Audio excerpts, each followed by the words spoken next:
أنا قبل لا أروح أشتغل شغلت الحاسبة، راح نشرح بعض المواضيع وأكمل شغلي.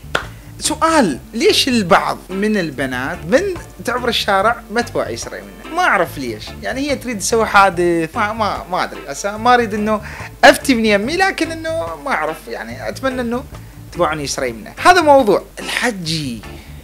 فدوة أروح لك فدوة. من تمشي تسوق لا تلزم اليسرى، لأن هذا اللي هو الخط السريع، يعني السيارة اللي تريد تمشي سريع 100 تقريبا هو حسب القانون، لا تلزم اليسرى وتمشي مثلا 60 أو أدنى 60، هذا غير قانوني. فدوة أروح لك. هسه من أجي واحد يقعد بصفة يقول لك أنا من الستينات أجي أسوق، بس شو تسوي؟ ما تسوق عدل. فدوة أروح لك إذا أنت هيك يعني سايق عدل. هذه موضوع أغلبية السواق يعانون من عنده. وسواق التاكسي أروح لكم فدوة.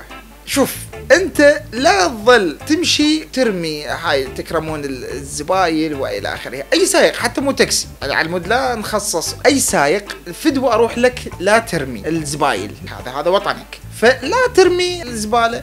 من تصعد يمه يصير متذمر على الوضع وينتقد الناس وينتقد المجتمع، وهو رأسا حيقول لك انا ترى كنت عايش بتركيا الظروف رجعتني وما اي ما تستخدم سلوكيات بها خير. مثلا ابو التوك توك الكبير والعظيم عبالك يشوف السيارة هو عدو بالنسبة له، يريد يتسابق، يريد يعبره، يريد ما يحسب، ما يفكر انه مثلا ممكن يسبب حادث ويشخط سيارته. وهو ممكن اكو سيارات غالية، ممكن هو لا، هو مسيطر، هو انا عبرك، فما يحتاج يعني تسوق حالك حال العالم. اوكي.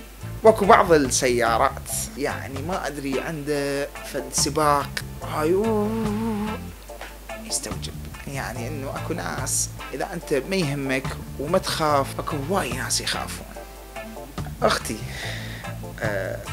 يعني انت من السوقين، والله هذا شيء مفرح انه هذا تمكين المرأة من الامرأة تسوق سيارة بالشارع، لكن اتمنى انه تحترمين الشارع، لا انه مثلا هاي البعض من البنات والبعض من الهواي من السواق الرجال قبل لا يلوف باجزاء ثانية شغل الشارع. هذا المفروض انه هاي خلاص انه هو اما انه يتدارك الموضوع، اما انه يسوي حادث، واغلبيتهم شطار ويتداركون الموضوع. ففدوة اروح لك شغل الشارع، انطي يعاز لي وراك انه يابا انا راح الوف ولوف. هاي وحده. اثنين، اختي عوفي السايد الايسر، خليني اروح اشتغل احسن لي.